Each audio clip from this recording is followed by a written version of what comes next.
السلام علیکم ورحمۃ اللہ ناظرین کرام، امید کرتا ہوں کہ آپ خیر و عافیت کے ساتھ ہوں گے۔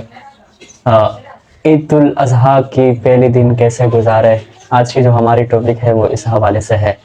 تو سب سے پہلے کام آپ نے کرنا ہے کہ صبح جلدی جاگنا ہے اور فجر کی نماز کو باجماعت پڑھنا ہے۔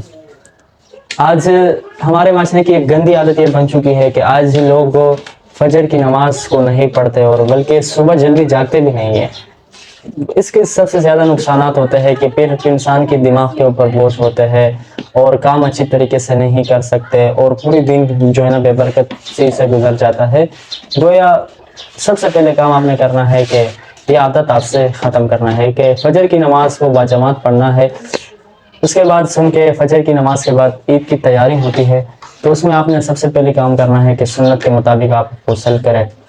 اگر آپ کے پاس مسواک ہے تو مسواک استعمال کریں اور اسی طرح اچھی کپڑے پہنیں۔ اگر آپ کے پاس نیا کپڑا ہو تو بہت زیادہ بہتر ہے، لیکن اگر نیا نہ ہو تو کم از کم وہ کپڑے پہنیں جو سب سے زیادہ اچھا ہو، اور اسی طرح خوشبو کا استعمال کرے۔ لیکن ایک بات یاد رکھیے، ایسے خوشبو ہو کوئی جس سے کسی کو تکلیف نہ ہو۔ آج کل خوشبو بھی اللہ معاف کرے، کچھ خوشبو ایسے ہوتے ہیں کہ جس کو استعمال کرنے سے دوسروں کو تکلیف ہوتے ہیں، تو ایسے نہ کرے۔ اچھی خوشبو لگائے جس کی وجہ سے لوگوں کو فائدہ ہو اور آپ سے ایک اچھی خوشبو لوگوں کو جائے۔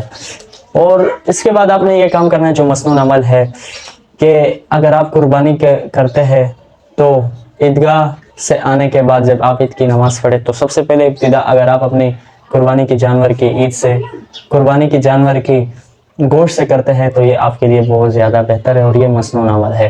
ناظرین اکرام، عید کی مبارک ایام آ رہا ہے اور اس ایام میں لوگ چونکہ قبرستان کی طرف بھی چلے جاتے ہیں اور آج کل سمجھو اس کو ایک لازم جز سمجھا جاتا ہے۔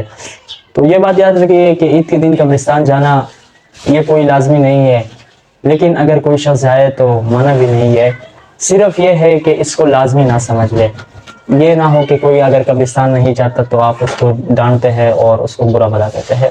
تو عید کے دن قبرستان جانے کا جو مقصد ہوتا ہے وہ یہ علماء نے لکھا ہے کہ انسان چونکہ خوشیوں میں زیادہ مبتلا ہو جاتا ہے، تو ایسے نہ ہو کہ اس سے غفلت ہو، تو وہ جب قبرستان جاتا ہے تو اس غفلت سے دوری کے لیے وہ اس طرح کا کام کر دیتا ہے اور قبرستان کے لیے زیارت کے لیے چلا جاتا ہے۔ تو کوشش کرے کہ عید کے دن کو خوشی کے ساتھ گزارے۔ یہ اللہ رب العزت کی طرف سے جب خوشی کی دن مقرر ہے تو ہمیں بھی اس کو اچھی طریقے سے منانا چاہیے۔ ناظرین کرام، امید کرتا ہوں کہ آج کی یہ گفتگو آپ کو پسند آئی ہوگی۔